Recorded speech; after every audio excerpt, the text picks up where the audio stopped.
L'association de la Sarine vous présente Radio Fribourg, Coin de Ciel.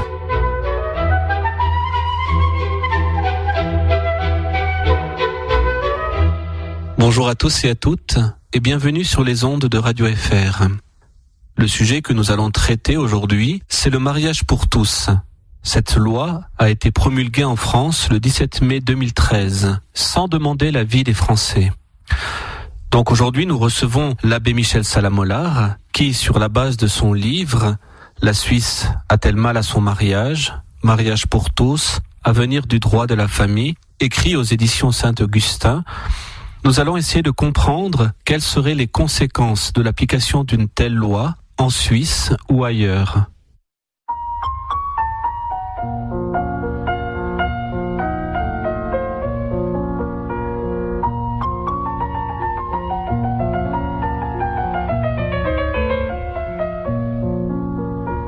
Faut-il introduire en Suisse le mariage pour tous, à la française ?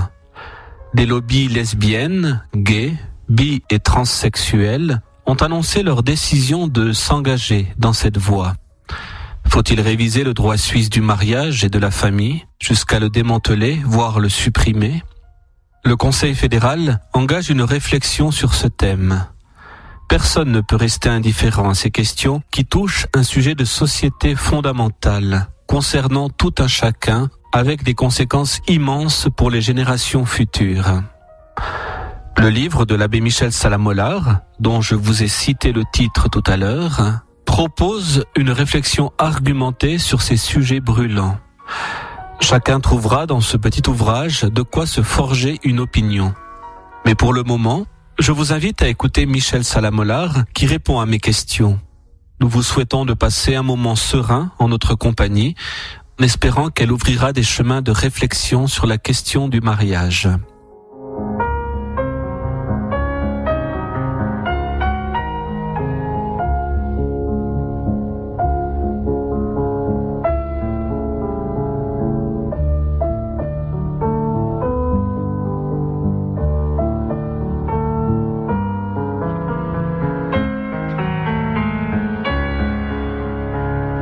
Bonjour Père Michel Salamollard. Bonjour Mathias. Ça fait déjà maintenant plusieurs fois que vous intervenez dans l'émission Coin de Ciel. Vous êtes donc prêtre à Sierre. Et pour commencer cette émission, j'aimerais justement, par rapport à votre livre que vous venez d'écrire, essayer de comprendre pourquoi vous avez décidé de prendre une position en tant que citoyen suisse plutôt qu'en tant que prêtre pour écrire ce livre. Mais parce qu'il s'agit, dans ce livre, donc, de poser le problème politique et citoyen, précisément, et je ne voulais pas y mêler des considérations d'ordre religieux ou d'ordre moral. Cela, je l'ai fait dans un autre livre, concernant les gays et les lesbiennes. Mais là, je tenais à rester sur le plan politique et social précisément pour rejoindre tous nos concitoyens qui ne partagent pas tous nos convictions religieuses, mais qui tous sont intéressés à ce thème fondamental de la famille. Père Michel Salamollard, en tant que citoyen suisse, qu'est-ce que vous pourriez nous dire du mariage ? La première chose à dire, que c'est le grand patrimoine de l'humanité. Donc j'explique en quelques pages à partir des travaux de Claude Lévi-Strauss, le grand anthropologue, en m'appuyant sur lui, que finalement ce n'est pas la société qui a inventé le mariage, cela peut paraître bizarre, mais enfin on trouvera des explications dans le livre, mais c'est le mariage comme union d'un homme et d'une femme qui est à l'origine de nos sociétés. Même quand je parle de mariage maintenant dans ce sens large, c'est pas forcément un mariage inscrit dans un code civil. Donc nos lointains ancêtres ont découvert très vite la complémentarité homme-femme, l'attirance de l'un vers l'autre et l'effet de procréation qui en résulte. Et donc il y a eu très rapidement ce qu'on appelle le tabou de l'inceste qui est pratiqué dans toutes les cultures, avec quelques petites variantes, mais au fond, qui oblige l'homme à choisir une femme qui n'est ni sa mère, ni sa sœur. Et donc, à partir de là, les liens qui seraient uniquement consanguins, donc entre papa, maman, sont ouverts et s'ouvrent à des liens d'alliance avec des personnes avec lesquelles on n'a pas ou peu de liens de sang. Et donc c'est à partir de cette alliance, de ces alliances matrimoniales, que la société se construit comme tissu social qui n'est pas seulement vertical, c'est-à-dire des ancêtres vers les enfants, petits-enfants, etc., mais qui est aussi horizontal, frères, sœurs, cousins, cousines, etc. Voilà, donc là, on a la structure de base de la société et on voit assez facilement que c'est dans cette structure-là que se transmet la culture. La culture, qu'est-ce que c'est ? La culture, c'est d'abord le langage, la capacité de se comprendre, sont des valeurs qui peuvent varier, mais enfin des valeurs quand même, disons, de respect de l'autre, de le laisser exister, de tuer ou de ne pas tuer. Qui ai-je le droit de tuer ? Qui sont mes ennemis, par exemple ? Voilà. Alors la culture transmet tout cela, et c'est aussi tout le côté symbolique qu'on trouve dans l'art, par exemple.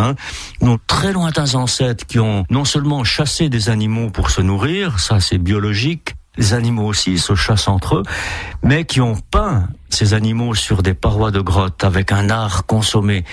Donc cela signifie que pour eux, l'activité de la chasse, par exemple, ou bien leur rapport aux animaux, était quelque chose qui demandait à être décrypté, à être représenté dans une sphère plus ou moins sacrée, disons comme cela.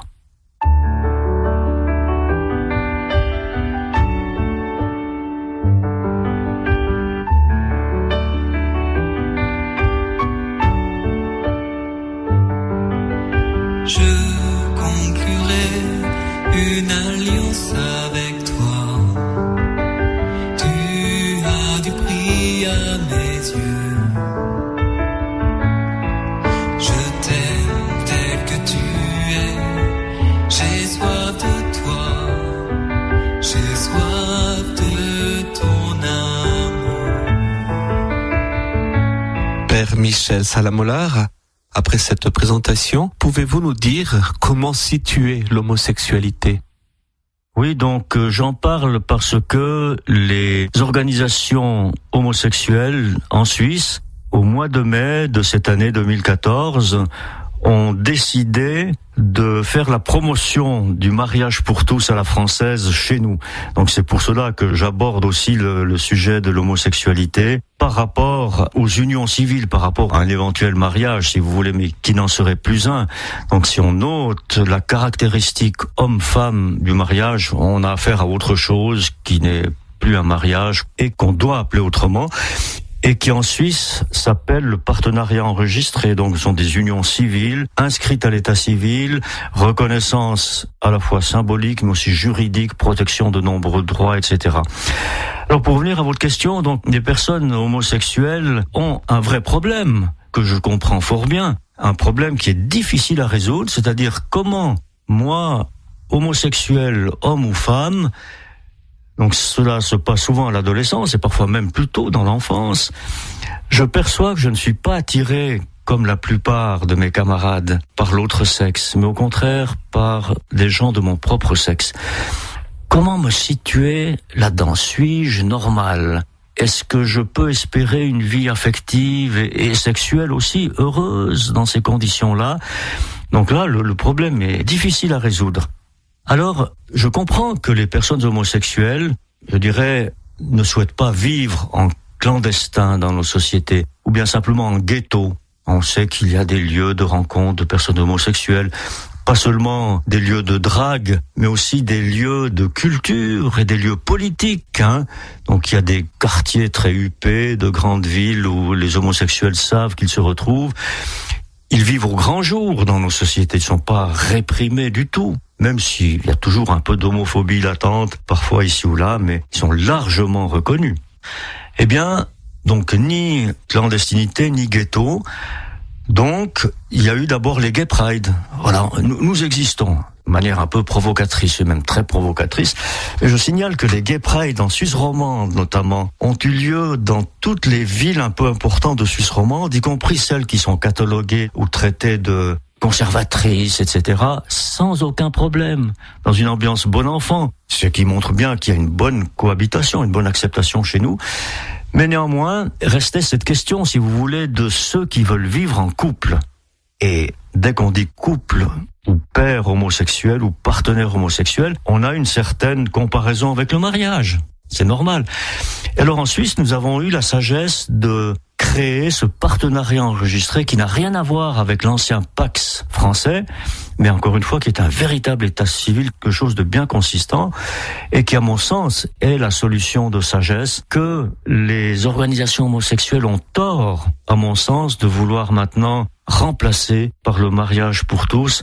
Le tort, c'est qu'elle risque de susciter elle-même une homophobie contre laquelle elle lutte.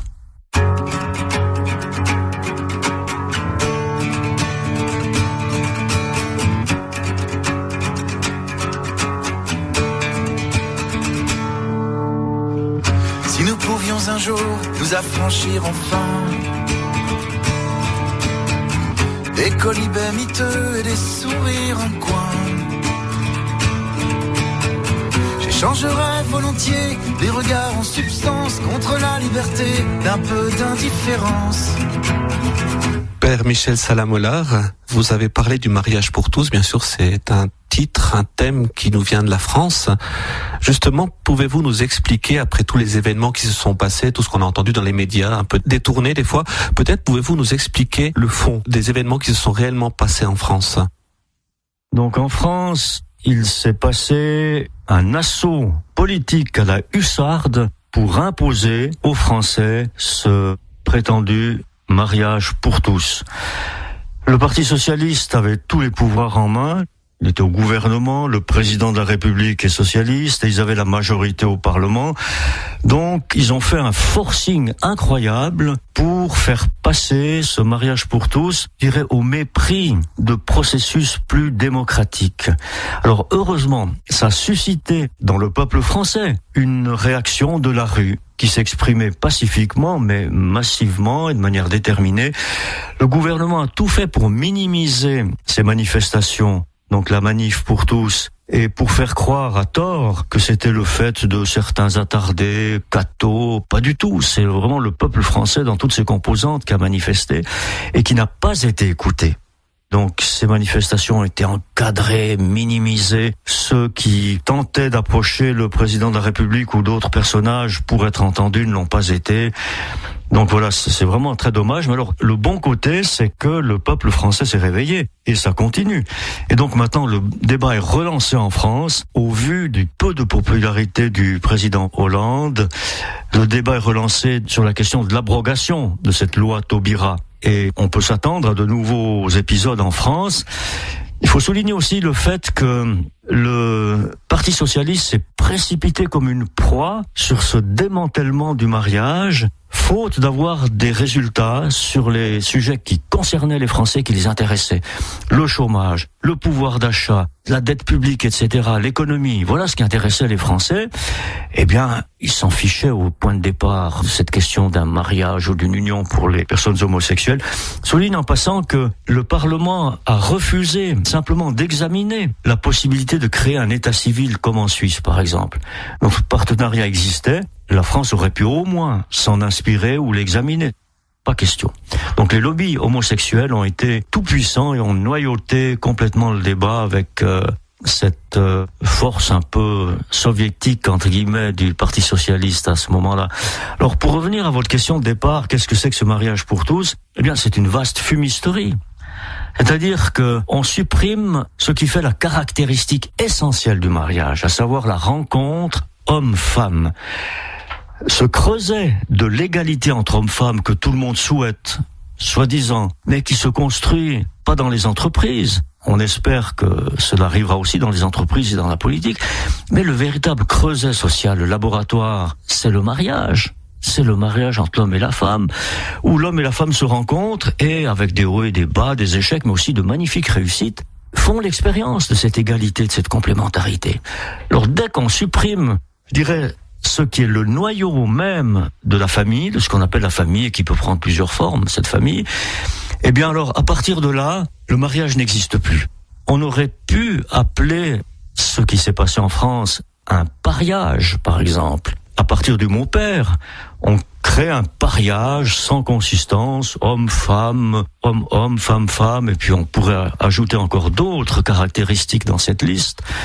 Par exemple, pourquoi exclure les enfants ? Pourquoi un pédophile ma foi, qui n'a peut-être pas choisi sa pédophilie. Une pédophilie dont les psychiatres nous disent maintenant que parfois, elle n'est pas toujours nocive pour l'enfant. Et que parfois l'enfant peut avoir le discernement pour dire oui. Donc ça, c'est un discours tenu par les pédophiles et appuyé sur certains, en tout cas, courants psychiatriques. Pourquoi refuserait-on, au fond, un mariage aussi pour les pédophiles si c'est le mariage pour tous ? Oui, dès qu'on enlève la caractéristique homme-femme, après, on peut relativiser la question de l'âge et bien d'autres choses encore.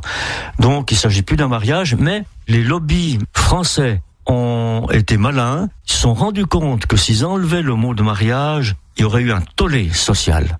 Les gens auraient pris conscience qu'on supprimait le mariage. Donc, ils ont gardé le terme, mais l'étiquette du flacon, si vous voulez, mais dans le flacon, ils ont mis complètement autre chose qui n'a plus rien à voir avec le mariage. Voilà. Qui est une autre chose. Vous êtes sur Radio FR et vous écoutez Coin de Ciel.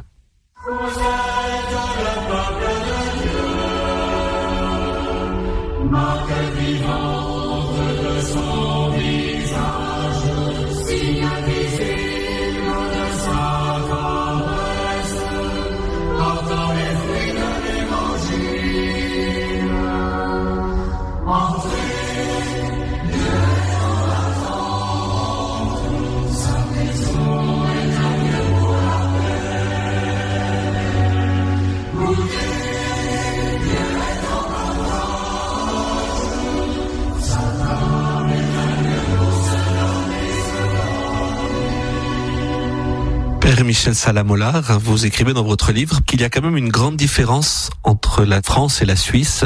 D'ailleurs, vous dites aussi que le lobby suisse homosexuel fait des pressions actuellement. Vous pouvez nous dire cette différence et qu'est-ce qui pourrait défendre le mariage en Suisse ? Ah, c'est la grande sagesse de nos institutions démocratiques. Contrairement à la France, chez nous, si on veut changer la Constitution, le peuple doit être consulté. Et il faut la majorité et du peuple et des cantons pour obtenir ce résultat, changement constitutionnel. Et contre n'importe quelle loi, on peut réunir un certain nombre de signatures pour lancer un référendum, ce qui n'existe pas en France. Donc le président Hollande, s'il avait été démocrate et sage, aurait lancé un référendum, il aurait pu le faire. Mais ce n'est pas le peuple qui peut lancer le référendum en France, tandis que chez nous, oui. Donc je crois que la grande différence, c'est celle-là, notre sagesse démocratique et nos institutions qui nous donnent des droits qu'on ne trouve pas ailleurs, ni en France, ni en Belgique, ni même aux États-Unis, si vous voulez. Donc dans ce sens-là, nous sommes, on peut le dire fièrement, mais sans orgueil exagéré, que nous sommes une démocratie, je dirais, d'avant-garde. Une démocratie très démocratique, la plus démocratique peut-être. Est-ce que je peux ajouter un petit mot peut-être, puisqu'il n'y a pas si longtemps, le synode romain sur la famille s'est achevé et que l'année prochaine, en octobre, il va s'achever avec des documents bien élaborés, encore bien réfléchis précisément sur le mariage et sur la famille. Ce qui me frappe, si on compare ce qui se passe en Suisse maintenant avec une révision du droit et de la famille voulue par le Conseil fédéral, et puis ce qui se passe dans l'Église, c'est que sur le plan politique, chez nous, on a de fortes tendances qui veulent démanteler ce trésor qu'est le mariage, et dans l'Église catholique, on veut le préserver. Quitte à le rajeunir, quitte à revoir notre théologie du mariage, mais on veut en tout cas, on a conscience qu'il y a là un trésor à mettre en valeur et non pas à perdre. Sur le plan politique, malheureusement, il y a des courants qui disent « mais non, le mariage n'existe plus, n'existera plus ». Éliminons-le de notre droit civil, si vous voulez, ça va jusque-là. Ou remplaçons-le par ce si mal nommé mariage pour tous. Père Michel Salamolar, c'est vrai que la démocratie est une richesse, mais ça peut être aussi une faiblesse. Et j'ai l'impression que des fois, les gens soit se laissent manipuler, soit on endort les consciences. Vous parliez justement de cette Madame Schwenzer qui faisait une théorie par rapport à la liberté individuelle face au bien commun. Oui, tout à fait. Alors là, vous touchez du doigt une chose importante qui est l'équilibre à trouver dans nos démocraties entre différentes valeurs qui sont parfois en tension et pas si faciles à concilier. Et si on accentue exagérément certaines de ces valeurs, eh bien, elles se retournent contre la démocratie pour finalement la tuer. Alors vous citez l'exemple de la liberté individuelle, c'est un excellent exemple. Dieu sait si les libertés individuelles sont chères à nos démocraties. Donc finalement, elles sont inscrites dans les droits humains et nous nous efforçons de les respecter. Mais si on met ces libertés individuelles au sommet de l'échelle des valeurs, eh bien, il n'y a plus de démocratie. Parce qu'on oublie que plus haut que les libertés individuelles, il y a le bien commun et l'intérêt général. Et que toutes les libertés individuelles, absolument toutes, trouvent leurs limites là où commence la liberté des autres. Et là, le devoir de l'État, finalement, ce n'est pas de protéger inconditionnellement les libertés individuelles, ce n'est pas de les mettre au pinacle, mais c'est de les conjuguer avec le bien commun et avec l'intérêt général, ce que malheureusement, ce rapport de Madame Schwenser auquel vous faites allusion, me semble oublier gravement. En famille, en peuple, en église, Seigneur, nous arrivons de tous les horizons. En famille, en peuple, en église, Seigneur, nous arrivons pour célébrer ton nom. Père Michel Salamola, vous parlez dans votre livre aussi d'un problème actuel qui s'appelle la théorie des genres. Et je pense que c'est peut-être aussi important d'aborder cette question justement lorsqu'on se pose la question du mariage pour tous. De nouveau, alors là, c'est un grand problème pour savoir de quoi l'on parle. Donc, sous ce nom étude de genre, surtout dans le domaine anglo-saxon, parce que le mot genre en anglais ou en français n'a pas tout à fait la même connotation. Bien. Alors, il y a des études portant sur les relations entre hommes et femmes dans l'entreprise, dans la politique, etc. Des études, je dirais, sociologiques, psychologiques, anthropologiques, qui sont très intéressantes et qui ont, disons, une prétention scientifique et donc une utilité. Très bien. Mais, dans le climat français, pour faire passer ce fameux mariage pour tous, et notamment pour déconstruire l'idée que la différenciation sexuelle était une chose inscrite dans la nature humaine, on a monté l'idéologie du genre. Alors ça, c'est autre chose que les études dont je viens de parler. Qu'est-ce que c'est que cette idéologie ? Elle consiste à dire, au fond, à couper la personne en deux, ou peut-être même en trois. Le biologique d'un côté, qui serait la seule chose, je dirais, solide, et ensuite le culturel. Alors, il y a des garçons et des filles, très bien, mais ça c'est biologique. Ensuite, d'après cette théorie, c'est la culture qui fait qu'il y a des hommes et des femmes avec leurs différences. Alors, l'erreur fondamentale pré-scientifique dans cette théorie, c'est d'ignorer ce qu'on sait par ailleurs, à savoir qu'il n'y a pas de nature humaine qui soit purement biologique. La nature humaine, par définition, elle est toujours en même temps biologique, en même temps psychologique, en même temps culturelle et en même temps aussi sociale. Donc voilà, on peut pas dissocier ces éléments-là. Et donc, le bébé, l'embryon, dans le sein de sa mère déjà, il est déjà culturel. Et on peut même dire que l'union charnelle de ses géniteurs, père et mère, est déjà un acte culturel. Ils se sont unis avec une certaine vision de l'homme et de la femme, du couple, du mariage éventuellement s'ils sont mariés, de la procréation. Et donc, pendant 9 mois, le petit enfant baigne non seulement dans le liquide amniotique, ça c'est biologique, mais il baigne dans la culture de sa maman et de son papa, surtout de sa maman. Il y a des échanges précoces pendant 9 mois entre les émotions, les pensées de la maman et ce petit. Quand il naît, il est indissociablement et biologique et culturel. Voilà. Alors voilà ce que la théorie du genre veut déconstruire. C'est une ânerie monumentale.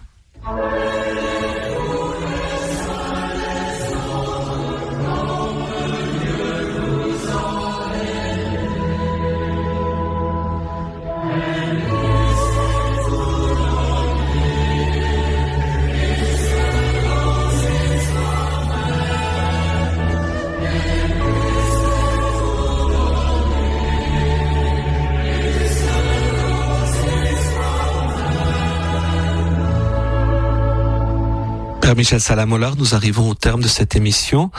Vous pouvez nous dire donc un petit mot sur l'avant-dernier chapitre qui s'intitule « Ne touchez pas à notre mariage ». Oui, ce sont un peu des conclusions où je ramasse les idées principales du bouquin et où je dis en substance ceci, que notre droit du mariage et de la famille ait besoin d'une révision, c'est normal, évidemment. La société a évolué, elle évolue sans cesse, et donc une révision, c'est quelque chose de très sage. On devrait le faire dans d'autres domaines aussi, notamment pour réviser cet article périmé de notre code pénal qu'on maintient malgré tout et qui permet l'assistance au suicide. Je referme la parenthèse. Donc, oui à une révision, mais non à un démantèlement. Gardons ce trésor, ce patrimoine de l'humanité qu'est le mariage. Essayons de perfectionner le droit du mariage et de la famille, mais ce n'est pas en démantelant qu'on révise et qu'on améliore. Et n'oublions pas une chose, c'est que la révision en cours, eh bien, elle aura des conséquences pour les générations futures. En tout cas, pour les 10, 15 ou 20 ans plus tard, qui viennent, n'est-ce pas?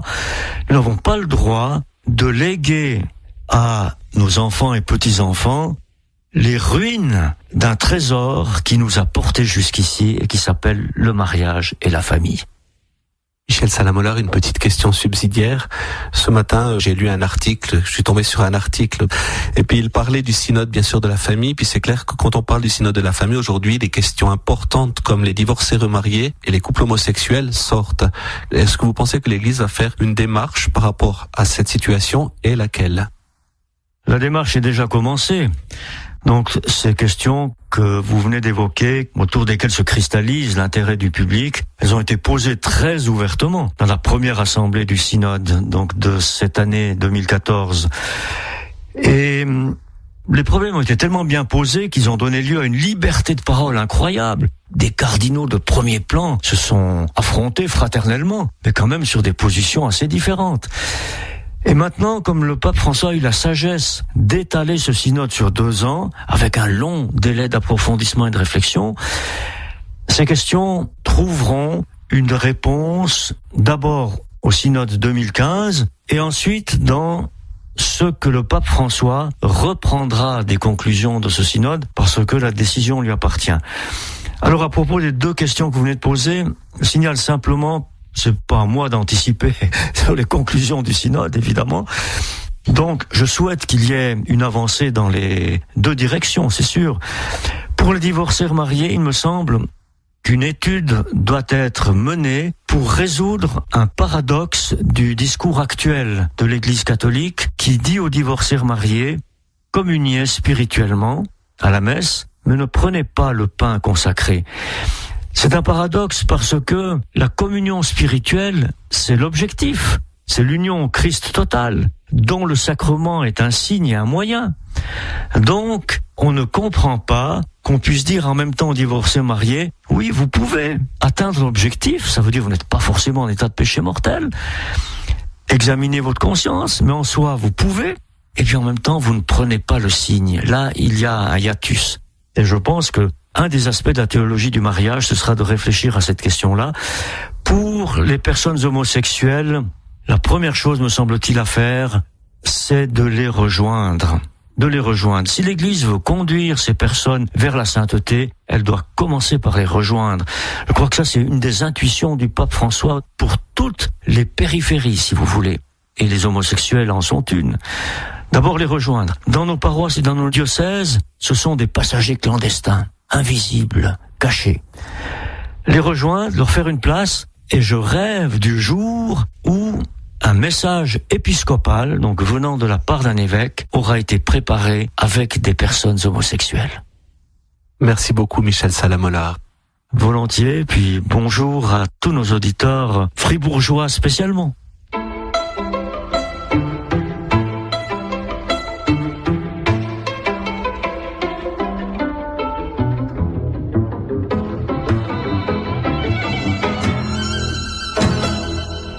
Aujourd'hui donc, face aux conséquences de l'application d'une telle loi, soit le mariage pour tous, qui pourrait prochainement être voté en Suisse, il est important d'oser se questionner pour se positionner sereinement. de connaître tous les tenants et aboutissants, afin d'y porter un regard réfléchi et honnête sur la question. C'est pour cela que je vous invite à lire le livre de Michel Salamollard, La Suisse a-t-elle mal à son mariage?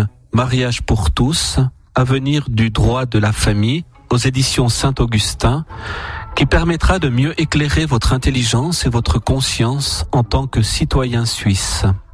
L'abbé Michel Salamollard et moi-même, nous vous remercions de nous avoir suivis et nous vous souhaitons de passer un bon dimanche et une bonne semaine. Si vous désirez une copie CD de l'émission, je vous invite à téléphoner au 026 422 18 91. Nous vous donnons bien sûr rendez-vous dimanche prochain pour votre prochaine émission Coin de Ciel.